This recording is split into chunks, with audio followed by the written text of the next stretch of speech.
both of you. Delighted to have you with us today. Kelly, do you want to tell us a little bit about yourself? Yeah, sure. Hi, everyone. Thanks so much for jumping on today. I'm really excited to be on this webinar and having a chat with you all today. My name's Kelly. I am the Director of Partner Success for EMEA at Go1. I've been at the organisation a couple of years, and I have the privilege of working alongside some exceptional partners in our ecosystem, of which SAP are one. And on that note, I'll hand over to Donald to introduce himself. Thank you very much, Kelly. So my name is Donald Ross. I kind of lead up talent intelligence, learning and engagement solutions at SAP SuccessFactors. Been at SAP for quite a few years now, 12 years. Was brought on to run the learning business for our customers and partners, and enjoyed it so much when we implemented SuccessFactors. I swapped for the other side, and I'm really looking forward to a great conversation, and really looking forward to getting insights from Kelly and Go1. So looking forward to it. And likewise, and I'm Andrew Jacobs. I'm just independent consultant, and I'm just facilitating the session and making these guys look good today. In terms of the session, these are the things that you want to cover.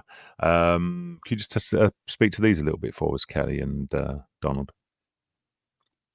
Yeah, absolutely. So I think for us at the moment, skills is very much at the forefront of most people's minds, as is AI. And there's a couple of topics here, as you can see on the screen, that we want to cover off the importance of skills, within the working landscape. But then how we scale that across a multi-generational workforce now, which is a common concern and something that comes up very frequently for us with our customers and with our partners as well. And then, of course, as we know, and it's everywhere, AI and how we best sort of use that to propel roles to change and sort of enhance skills with the use of that technology. Excellent. And the this AI question is wandering around, and it's sort of like it's here and everywhere, and everybody's talking about it at the moment. So it'll be interesting to see how we get into that. What I'd like to do is to start us off with a poll. So I think the this is an interesting way to start. So we're going to put a poll up here for you, and the question, quite simply, is when was the last time you learned a new skill? And was it in the past 6 months? And immediately somebody is clicking, and people are already clicking and telling us their numbers. I can see the votes coming through, and wow, okay. In the past 6 months or less is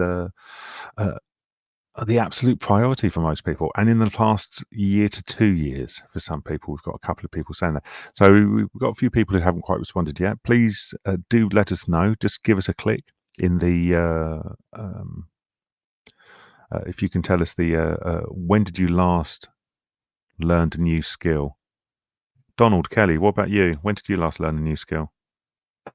Go on, Donald. Oh, well, it's really surprising. I mean, somebody in their mid-50s, with all the new technologies and artificial intelligence and everything coming through, I feel as if I'm in constant learning mode.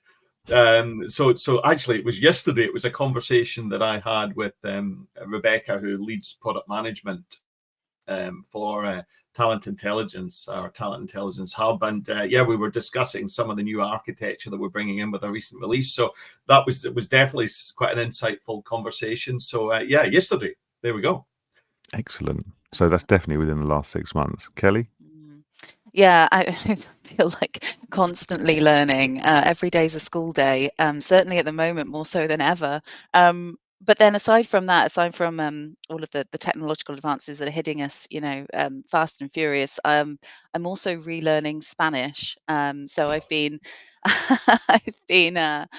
I've been using my online learning, I hasten to add, to further develop my skills and remind myself of actually how much I've forgotten, which is quite something, and just goes to show, learning is a continuous cycle. You must continue to use it or you lose it, and I'm a prime example of that. Excellent. Looking at the results, 85% of our participants, it's in the past 6 months or less. So overwhelming majority of people identifying new learning in the you know, within a very recent time. So let's have a look at some of the questions. So we're going to do this as a Q&A effectively, and what we'd love to do is for the people who are in the audience, for you to tell us your responses. So we've got the first questions, and we're asking this to Kelly and Donald. The current state of L&D for the organisations that they're currently working with. We'd love to hear from you in the chat. What is the current state of L&D for your organisation? So, as Kelly and Donald are giving us their insight, really keen to find out how you feel relating to these questions. And the first question we've got is, what's the current state of L&D for the organisation where you're working? And please just record that in the general chat, and we'll go through the chat and look for this. Kelly, I'll come to you first for this one. What's the current state of L&D for the organisations that you're working with? Yeah, I think we've had such a period of change over the last few years, and I know we go back to the pandemic, but companies emerged from the pandemic rethinking their core priorities, things like culture, employee retention, and actually employees did exactly the same thing, and we see that consistently as a trend. Many of those organizations were that they actually continue to be overwhelmed at the thought of how to retain employees, keeping people happy, guaranteeing that long-term investment in the company. And the pandemic just sought to bring that right to the front line for us, and continues to be the case. And it became a central solution, if you like, with companies discovering that upskilling employees is essential to their long-term happiness, that retention piece, and of course the growth of the workforce and the company as a whole. And in fact, there was a report actually from Deloitte for the US Chamber of Commerce, and it said that 73% of business leaders and HR professionals agree that organizations and not individuals should be the ones responsible for developing their workforce. And I couldn't agree more. Wow. Donald, sorry, your thoughts. Yeah, so I would agree with everything Kelly said. What I'm really finding, though, is we went through that kind of war for skills pre-pandemic. We went into the pandemic. We've come out of the pandemic, and of course that has had a tumultuous change to the way that we work. I mean, I'm sitting here, at home in Beckenham in my home office, or whether you're at a kitchen table or wherever you are.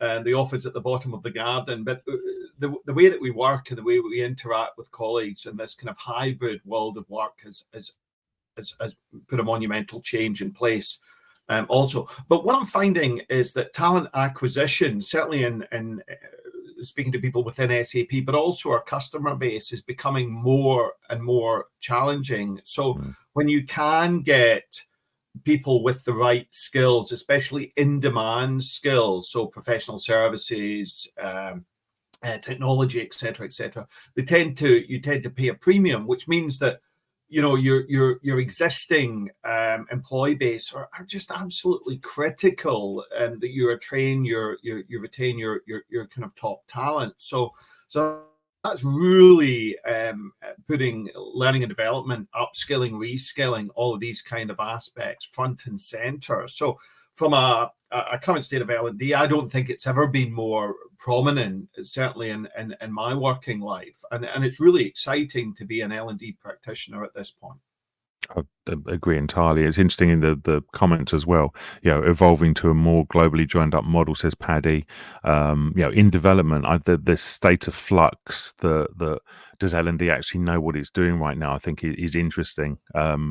Comments that we hear from people fairly regularly is that, well, L&D isn't what it used to be, but nobody can describe exactly what it is right now, and it seems to be moving between lots of different places at the moment. So thank you for that, and please keep your comments coming in. Really interesting to get your comments from that. And similarly, if you have questions for Donald and Kelly, then please do put them in the box underneath the slide as well.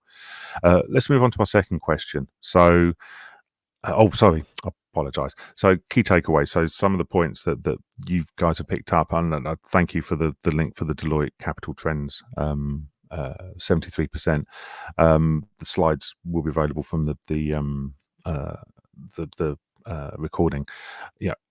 people emerge from the pandemic rethinking their core priorities. And I think that's absolutely spot on, and that relates to the talent piece, Donald. Pandemic brings learning to the front line. Again, it's much more about the delivery of that activity now. Let's have a look at our second question. So, what's been the driving force behind this change in learning and development? So, people in the audience, what's changing? Why are things changing where you are now?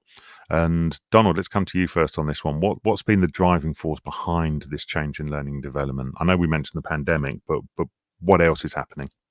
So what I'm seeing, if I kind of do a little bit of an inward reflective kind of view on SAP, is the pace of change of technology. ChatGPT, for instance, or GPT-4, and mass language models, and even if I take my own area, the pace of change is absolutely full on, and as a result of that, the need for upskilling and reskilling has never been more prominent, whether it's through our sales force or pre-sales colleagues, or the investments that we're making in the technology. And also, if I kind of move to the customer base as well, you know, we ran a session with a car manufacturer who are obviously moving wholesale, actually, this particular car manufacturer, from hydrocarbon production propulsion into you know, electrical battery based propulsion, and wholesale change in terms of the skills that are needed to you know, to drive that organization forward. And I think that pace of change is the driving force. And as a result of that, actually, really interesting, the release of the kind of research that's come out from Fosway, for instance, David Wilson and David Perring, around you know, the change in approach and the hybrid workforce, and also the increase in budgets behind L&D, because obviously senior leaders are looking at this and saying, hey, you know, talent acquisition is really, really tough. We need to be spending a little bit more around upskilling and reskilling to make sure that we've got the people that are needed. And we need to help people signpost what is important, what are the skills that we're going to need in the future, and maybe what are the skills that are not needed maybe in 3-4 years time. So I think that's pretty much the driver, is that pace of change and the need for upskilling and reskilling as talent acquisition becomes more difficult. Thanks, Donald. And Kelly, your thoughts?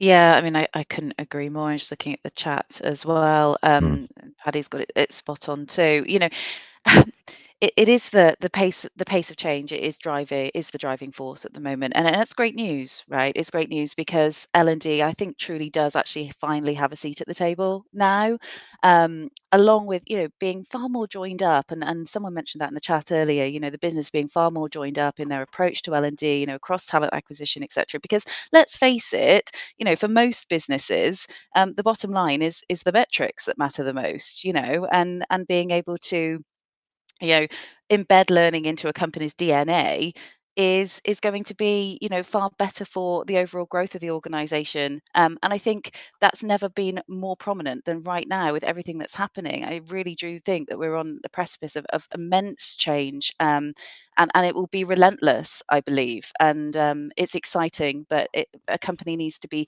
forward-thinking, proactive, and not reactive to continue to drive this change and stay ahead of where they need to be. Yeah, absolutely. The interesting the stats from this slide here in terms of takeaways. Do you want to speak to this a bit for us, Kelly?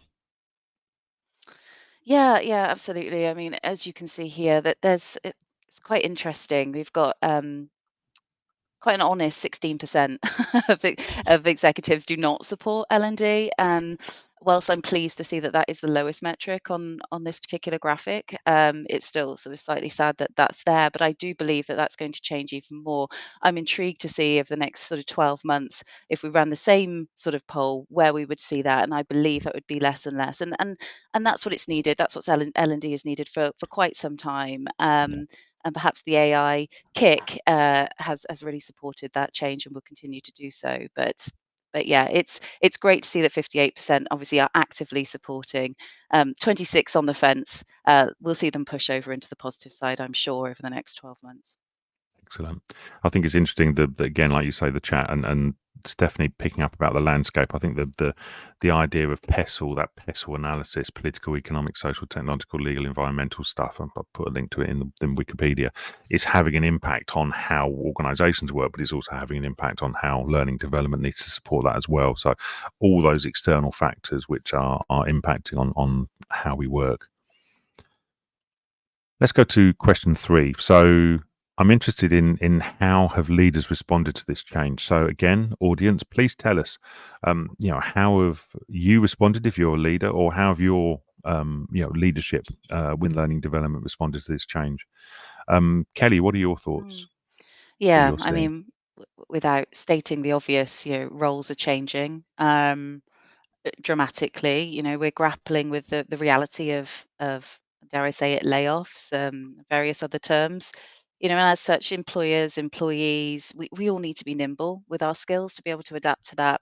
And the great thing is we do, most organizations have a really diverse workforce with, a lot of people from different generations and backgrounds. We've got obviously chat GPT, GPT-4, AI making a prominent sort of presence in that, and it's changing the course of the job functions now, and will continue to do so in the not so distant future.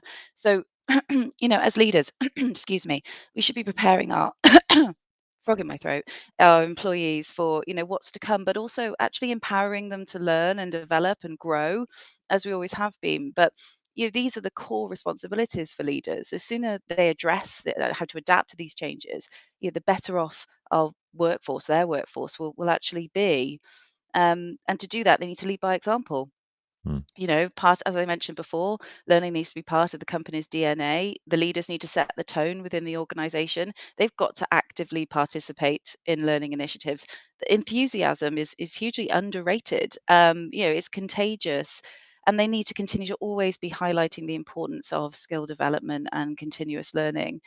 Leaders need to say the motto should be really, we believe that as long as our people are successful, our business will thrive. It sounds obvious, but I think sometimes that's lost within the day-to-day responsibilities of other things that leaders have to contend with. So it's our job to encourage employees to take advantage of opportunities that are presented to them, to make those opportunities accessible and easy to use, easy to access.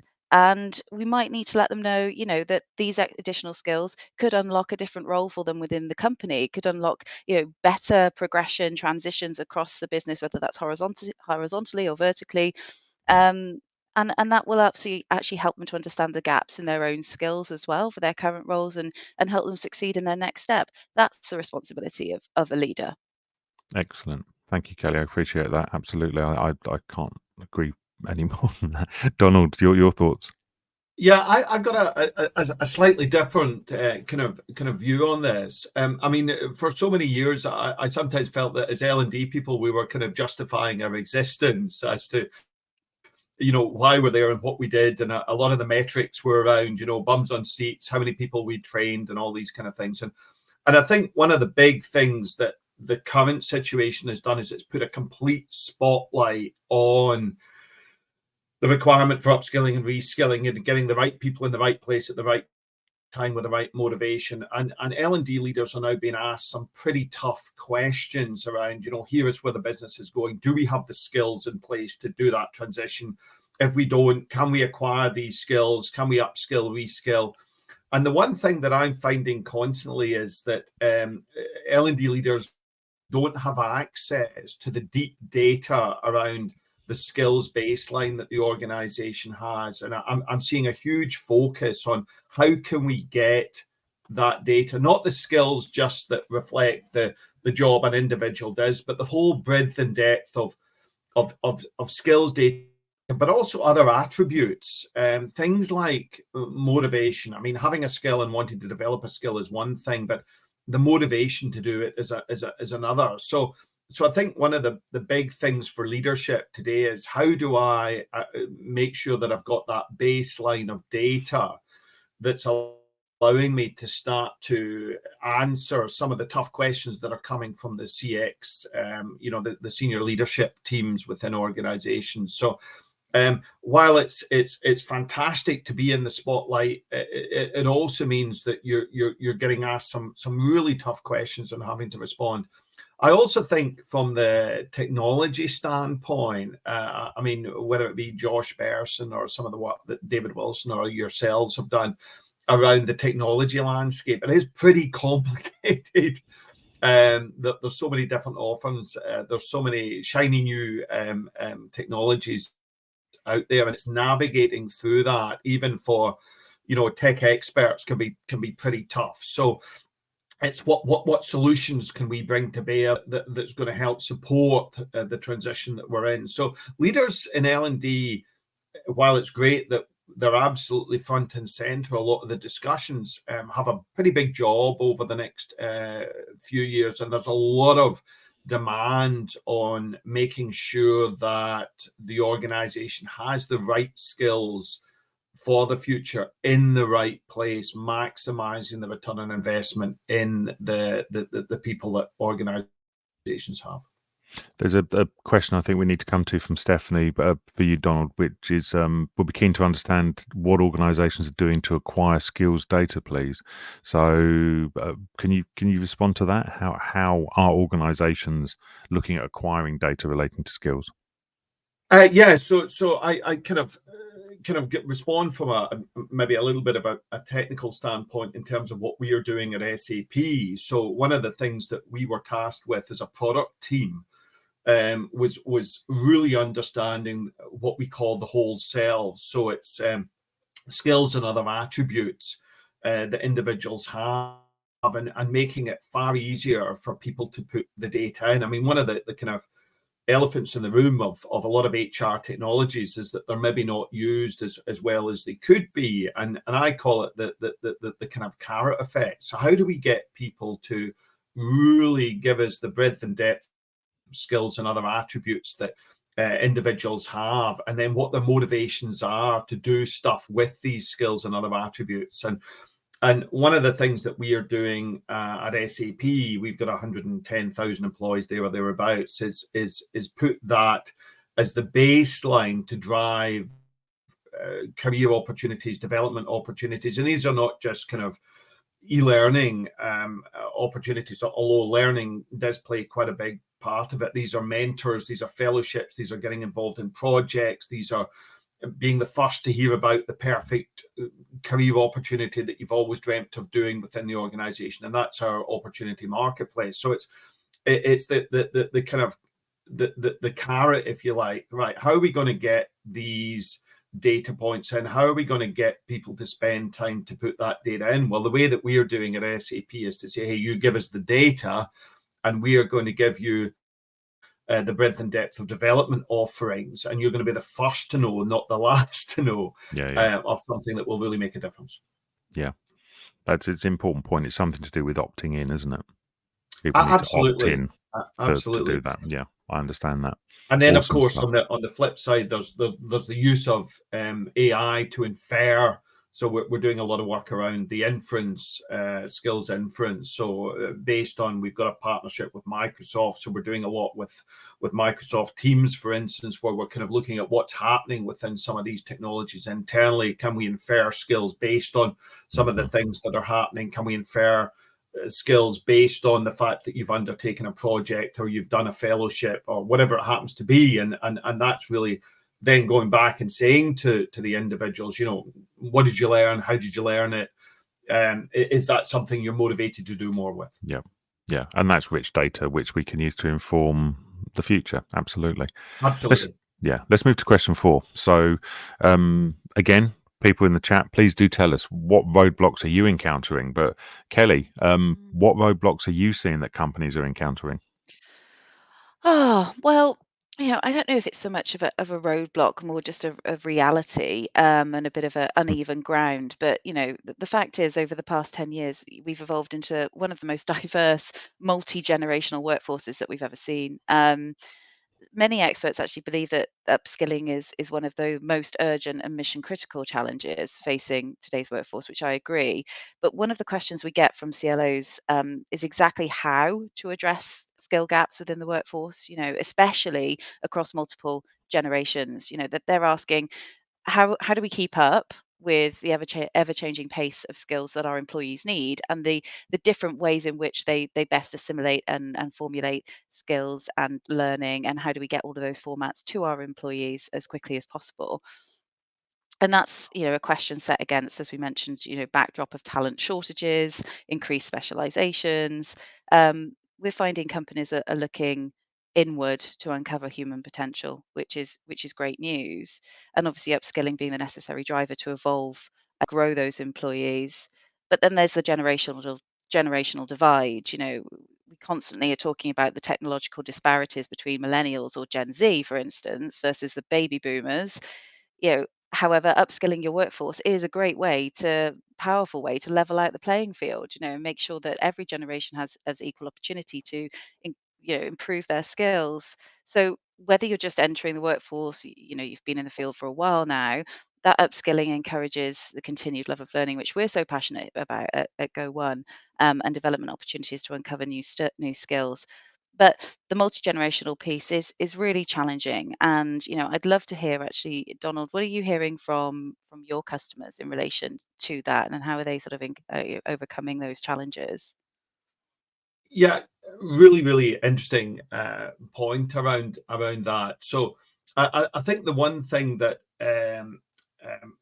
is quite interesting is the importance of leadership and managers in that whole kind of transformational learning piece, and the need for leaders and managers to be incredibly supportive of the opportunities. And I think we've made huge cultural changes within SAP around just how important it is for upskilling and reskilling, and giving people the opportunities and the time to do that.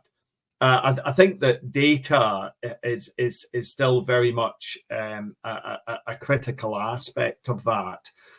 So, having the right data and understanding the individuals, and of course, there's a very huge array of different managers out there with different styles and different qualities. But I think the openness and approach, and really understanding the individual, but also applying technology to that as well, because of course managers can't do everything. So allowing you to scale that using technology. And of course, the other thing, even small things that have made a huge difference to some of our early talent is around things like mentorships and what we call fellowships. So fellowships at SAP, for instance, have been a monumental game changer in getting individuals who are maybe, they've got a year or two experience, and then they want to move into another area, but they don't necessarily want to, stop doing the job that they're doing at the moment and then go and do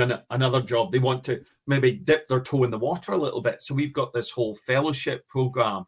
And what we're finding actually is the empirical research coming out of that is that those that undertake fellowships are far more likely to A, learn new skills, but B, stay with the organization than maybe those that haven't. And the death knell is those that have been turned down for fellowships, which is really interesting. At SAP, it's pretty difficult to be knocked back for a fellowship. So what we've got is this revolving gateway of talent. So my manager loses one of our team to go and do a fellowship, he will backfill with another fellow. So we've got this kind of whole rotation of talent going around the organization, and it's so exciting to see how people have grown as a result of that, and brought back expertise, or maybe joined new teams as a result of their fellowship. So just some of the things that we're seeing, and it's really exciting.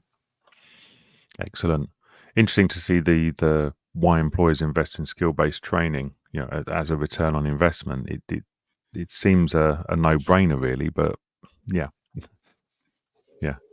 I understand that. And exactly like you say, Kelly, the summary here, I think, is absolutely spot on. Skills gaps in the workforce, upskilling as a driver, and upskilling loves learning. It's that ongoing, continuing to keep learning, because when people stop learning, there's that element of, well, are they still growing? Are they still moving forward? So I think you're absolutely spot on there as well, both of you together. And again, I agree, Don. I think that the data is a big point on it.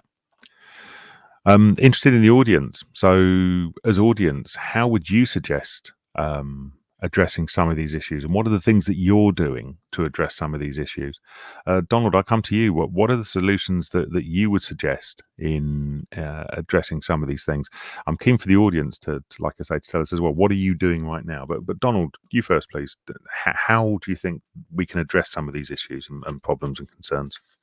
Yeah, I think though that one of the most important things is senior leadership support for this, and a realization that this is critical for the future of our organization. And we're really lucky here at SAP, I suppose, because we've got a senior leadership that has completely embraced that. And it's really interesting to see that the organizations that tend to embrace this much are some of the ones with the biggest skills issues and problems, where talent acquisition is becoming really, really difficult. So there's a kind of perfect storm of, we're finding it really difficult to do this. Therefore, we need to fully support the upskilling and reskilling of our own people. So certainly that is really kind of top of mind. I think the other thing that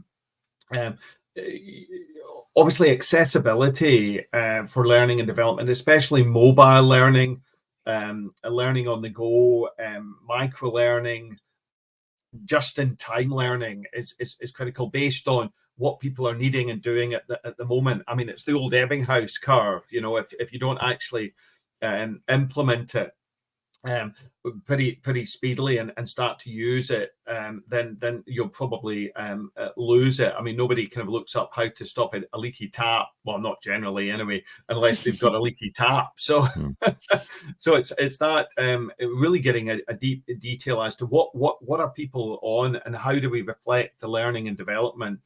And one of the great things that Go One has is the breadth and depth of learning interventions that they can bring to bear in these situations. So I think that's really important, that whole just in time. And then I think really making it clear what skills are in demand as we move forward. If you want to really develop yourself and make yourself indispensable within the organization, these are maybe the skills that we're seeing prevalent and up and coming, and these are maybe some of the skills that maybe will be made redundant over a period of time as we downplay. I mean, there's an oil organization that are kind of moving from hydrocarbons into more renewable energies, which is obviously great to see in the current environment. So and as a result of that, they're really signposting, look, these are the skills that are likely to go away, and these are the skills that are going to be more prevalent. And I think that's really helping as well, just being really clear with individuals of what the future need is, and then curating opportunities for people to develop in these new areas. Awesome. Thanks, Donald. So, Kelly, Donald's already chatted up Go One and said how good Go One is. It's so nice of him. And how are you suggesting it? Yeah, I'll also fix the leaky tap for you as a thank you, Donald. But no, Thank you. you're welcome. Yeah, I mean, look, at the risk of sounding like a bit of a broken record, I mean, some of the points that Donald's made are absolutely right. I mean, for us, it's about thinking about opportunities to strengthen the talent that you've already got in the organization, regardless of generations, finding those skill gaps by leaning into things like skills mapping, talent mobility, skills frameworks. I think Stephanie mentioned learning needs analysis, etc., in the chat as well. And I couldn't agree more. Your focus should be people and not function, but rather skills and capabilities to understand, and unlock those individual skill fits, and utilize them within the organization.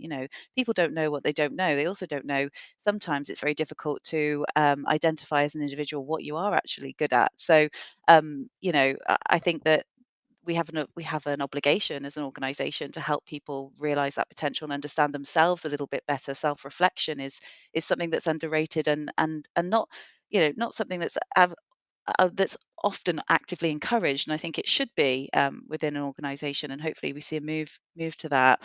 But ultimately, the thing that underpins all of this is the learning culture within the company. So you need to be cognizant as a leader of where the skill gaps lie and identify those. But what are you doing? Are you checking in on your employees? Are you actively engaging them in surveys, assessments? Where's that feedback loop? Are you supporting psychological safety? Because right now, in the current environment, in the macroeconomics, people are nervous, and we understand that. So, are you creating that psychological safety? Because unless people feel psychologically safe, you can bet your bottom dollar they're not necessarily going to be quick on the uptake of learning. So that is crucially important. And I know it's a big piece and probably too big for this particular webinar, but something I'm really passionate about. And you must identify and approach that piece first before you get the learning culture right, before you can, unlock some of these opportunities for your employees.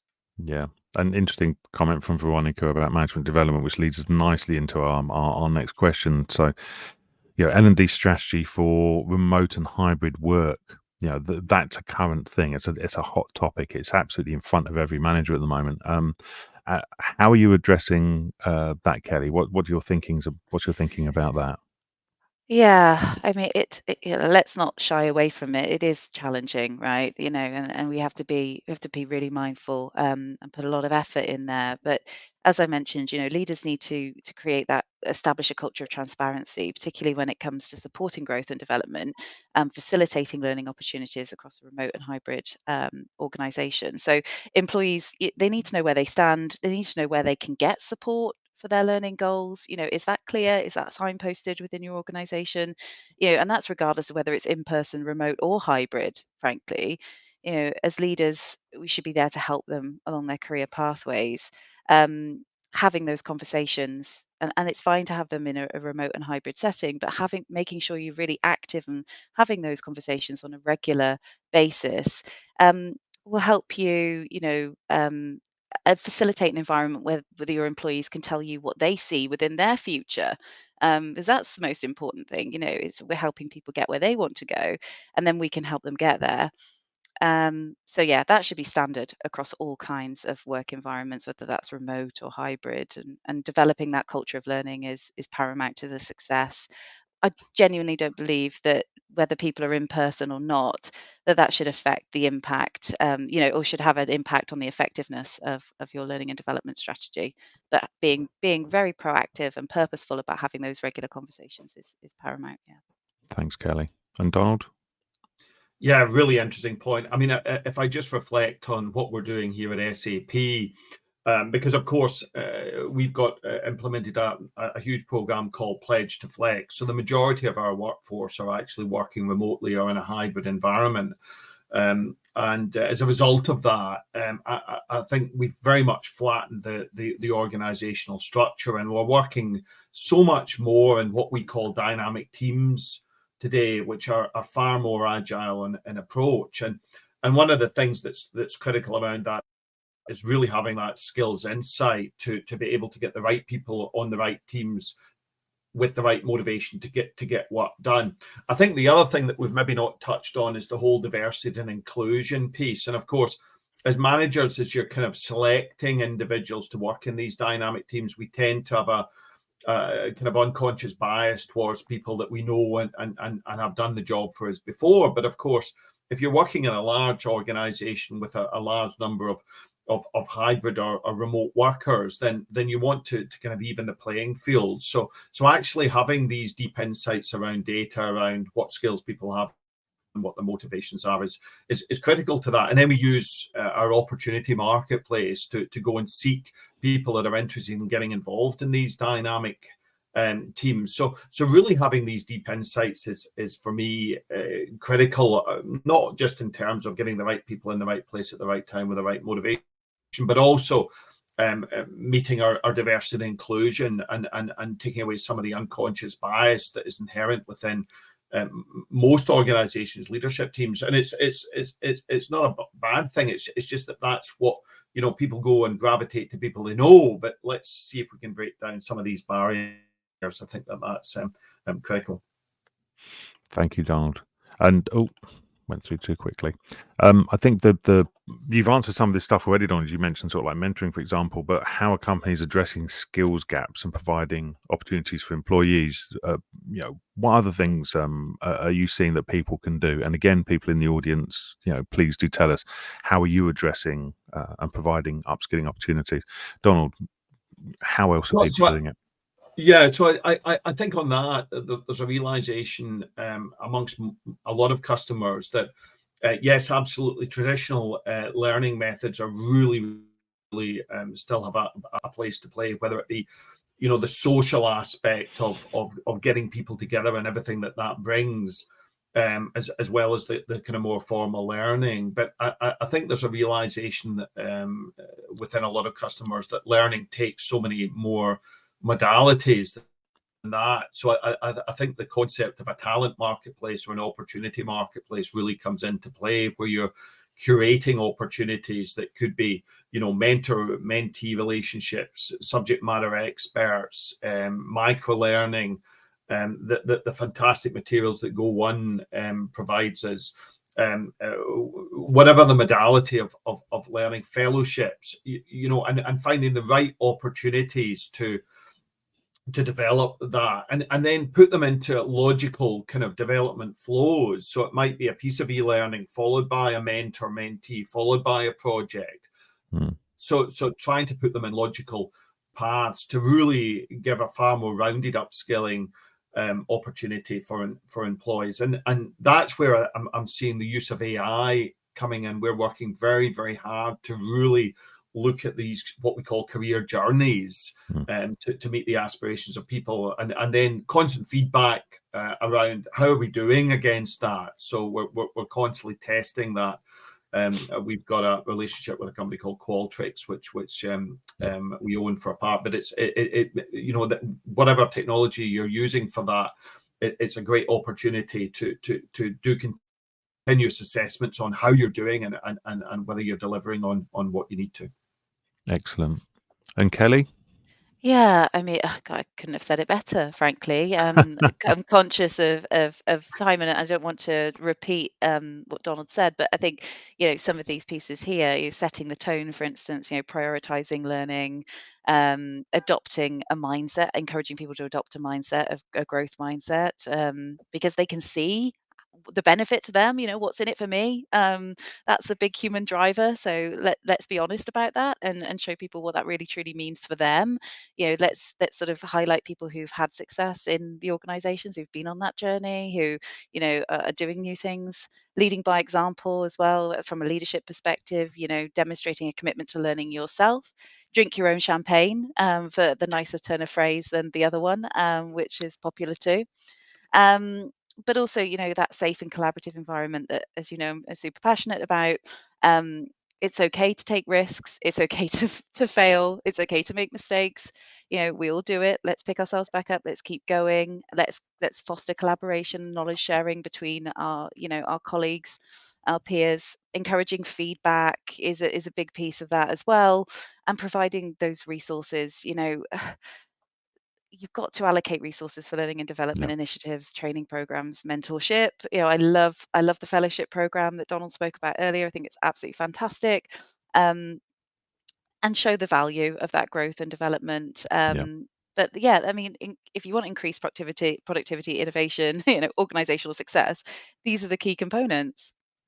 Yeah, absolutely. And Sam's noted back psychological safety, which is what you said previously, is needs to be there. We need to create the space that allows that people can feel safe to do that.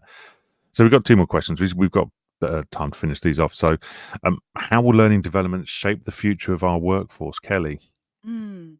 Oh, what a big question. Yeah, and I'm looking at the time. Okay, well, We have time. Don't worry, we have okay, time. all right. Well, I'm We're, gonna we're call due to finish at 11, so we have time. It's not a problem. Okay, good news. I can maybe take down the pace a tiny bit. But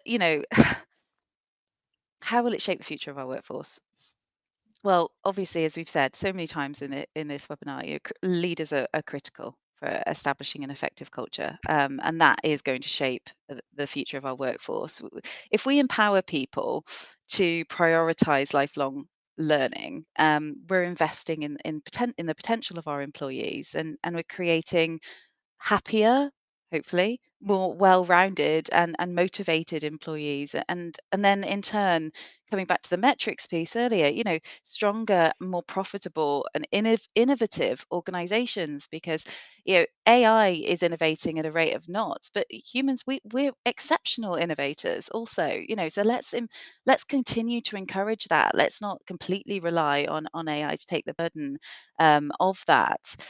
Um, but in any organization, as I mentioned, leaders, they have to create a culture of transparency on the learning, and which is open and inviting for those who want to develop and grow, and encouraging employees to be curious, so that they feel inspired to develop those new skills and growth within the organization. And none of that can happen without psychological safety, as we've said many times already. Excellent. Thank you, Kelly. And Donald? Yeah, I'm going to go back a little bit out of vogue, but I am 50 plus, so I'm allowed to use this. So the Jack Walsh of GE fame quote, which is the ultimate competitive advantage that is sustainable, is that the pace that your organization and its people can learn, and that needs to obviously be faster than that of your competitors. And I think that that's never been so true today than it was certainly in the 90s and early noughties. And as a result of that, the pace of change, and I know we've got, especially around the areas of AI, we've got a lot of people saying that we need to slow down, we need to take stock. And whilst I have a bit of a tendency to agree, you always need to examine where you are and what's next and what the implications of it are. The reality of it is that change is constant, and it seems to be accelerating. And we, that probably applies just as much to the last century as this century. But the reality of it is that it is constant and it is changing, and it does seem to be accelerating. And as a result of that, L&D has never been a more exciting time to be in. There's so many more opportunities for learning and development people to play a central stage in the future of their organizations. So my advice to L&D leaders is really embrace that and enjoy it. Get on the bus and enjoy the ride, because it's going to be great fun, and there's never been a better time to be in learning and development. And there's so many exciting new areas to explore. But that brings with it some challenges, especially around things like data and integration and all of these kind of things. But I think it's a great time to be in L&D. Go out there, embrace it, enjoy it, make the most of it, and have fun. Awesome. So let's come to our last question. So 3 tips on what companies can now do to begin scaling an L&D program. I'm not going to ask the audience for this one, because you are experts. So let's go for your expertise. Donald, let's come to you first. What are the 3 things that you think organizations could and should be doing to scale an L&D program? So I think one of the most important ones for me, and certainly it was the kind of elephant in the room at SAP, is understanding your baseline. Really understanding what are the skills that you have today, and other attributes, because there are other attributes that make up what we call the whole self model at SAP. Motivation is a really, really big one.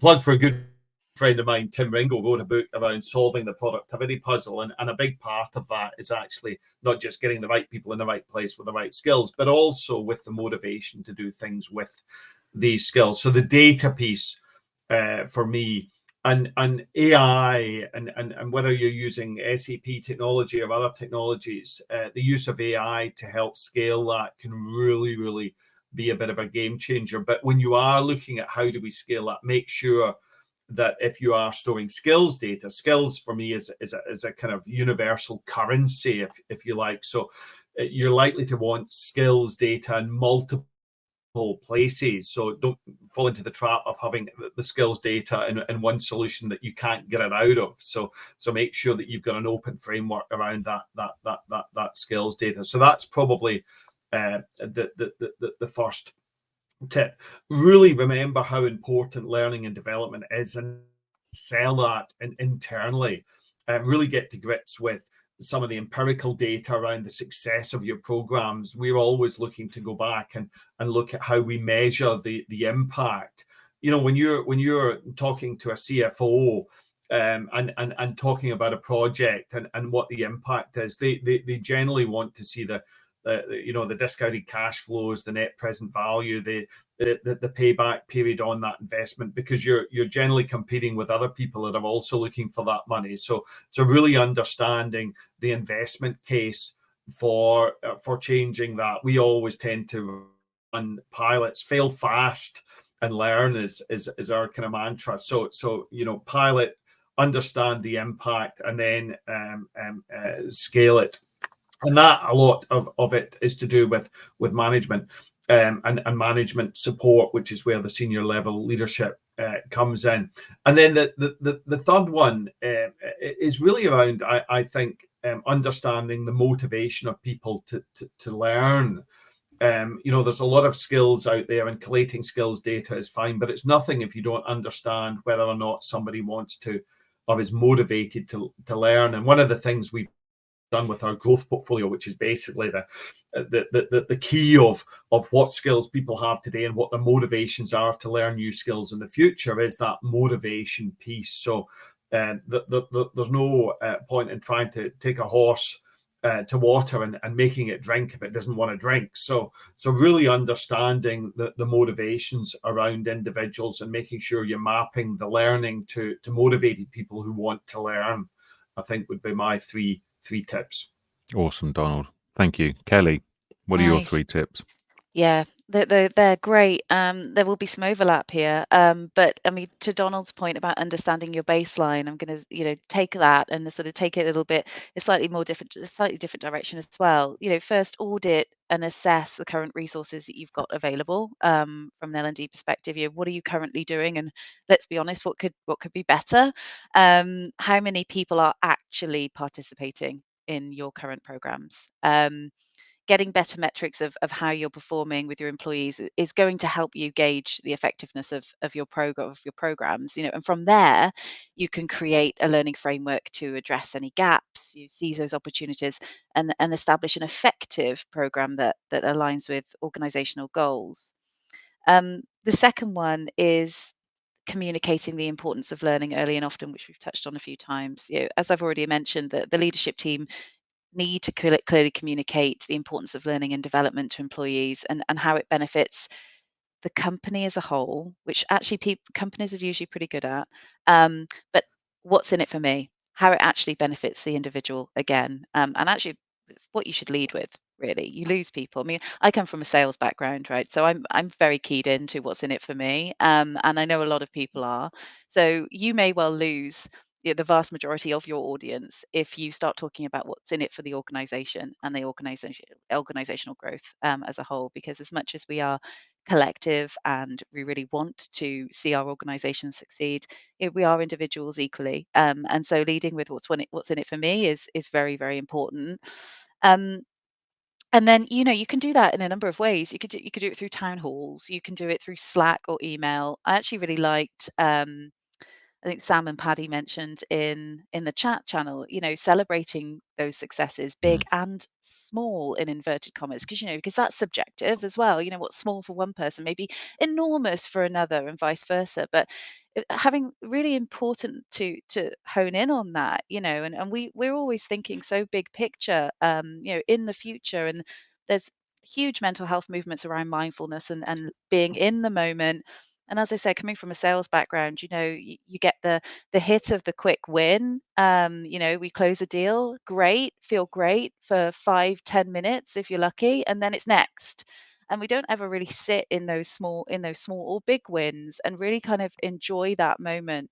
And having people do that for you, because a lot of people aren't comfortable with that as well, and that's fair enough. They're not happy to sort of be self promoting themselves in that way, but having leadership and people and peers around you that can do that is really beneficial for morale as a whole, and just really kind of encourages that consistent continuous learning. So generating the buzz, communicating support of learning program is going to just generally highlight the importance of it to your employees. And I suppose lastly, is the variety of learning opportunities. Offer a variety. People, it's not one size fits all. We know that it's not even 2 or 3 sizes fits all. You really do have to think outside the box a little bit here. So whether that's training sessions or maybe it's online courses, mentorship programs that we've spoken about, the fellowship program that Donald spoke about, which sounds fantastic.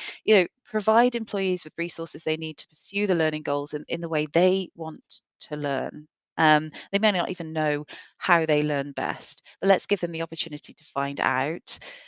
There is no one size fits all approach to learning, and simply not for, even if you do sort of establish, oh, I learn better from an auditory perspective. That's not necessarily the case, may not be the case tomorrow. Tomorrow might actually be more beneficial for me to be able to pick up a book, etc. So create that variety so that people can, take what they need when they need it. Um, they can choose the modality that's going to encourage them to take advantage of the opportunities that you're providing, and then reward the learning. you know Reward it. Review the program on an ongoing basis, what's working, what isn't. But that reward piece, and you can decide what best Yeah. what best to do, how best to do that, but that's really important too. Awesome. Thanks, Kelly. Okay. Thank you both. That was amazing. I see Stephanie's just put a message in. Unfortunately, she's gone. But a wonderful session, and I agree. We've been answering questions that have gone along, and the thank you everybody for signing in and adding your comments to it as well. If you want to speak to Go One, you can scan the QR code that's on screen, or I've actually got a link which I'll put up in a moment as well. And I also want to highlight: have you listened to the Human Factor podcast, which is by SAP? I'm a big fan of podcasts. You can probably tell I have a voice for them. So yeah, we have the voice, which makes just for podcasts. So you can see we've got the Connect with Go One there. You've got the link there, and if you scroll down through, you can see we've got the Human Factor podcast, and we've got the links to that there. Again, thank you, Edwin. Great session, very practical. Thank you, everybody, for your interaction today. This has been a wonderful session to be engaged with. Thank you to both of you, to Kelly and to Donald. That was really outstanding and really nicely done. Thank you to everybody for attending. Like I said, we're going to close down in a moment, and we'll be back at 12 noon UK BST, where we'll be speaking with Rob Bass, the Chief Commercial Officer at Archipel Academy, where we're looking at employee development and the day after tomorrow. But it just leaves us to say thank you very much for joining us for this session today. And again, thank you, Donald and Kelly.